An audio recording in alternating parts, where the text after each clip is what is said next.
pagpuna sa Ama sa kalibutan.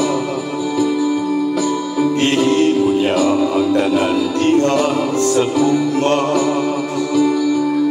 apan tungod sa kahapok sa tao, nagkagulang, nagabahin kitang tanan.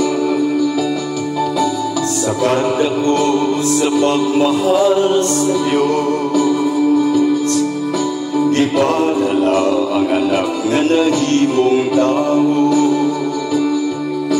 Aron di usahon isip katawan, mamahimong mga sakop sa simbahan.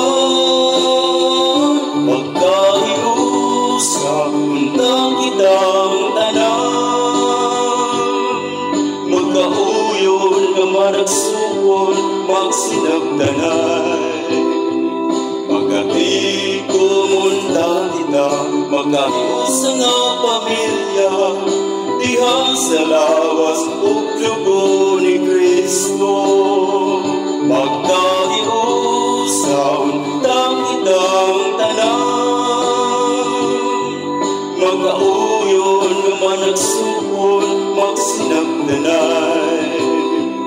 Pagkati kumunta kita, magkahiusa nga pamilya, diha sa lawas ug dugo ni Kristo.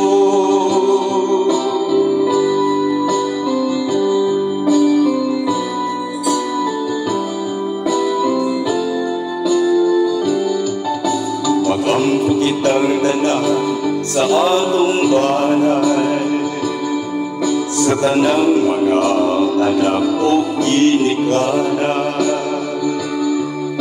kasama sa pamilya sa Nazaret. Mag-anak ray, tanan magpinahalan, pagkahiusa, untang kitang tanan,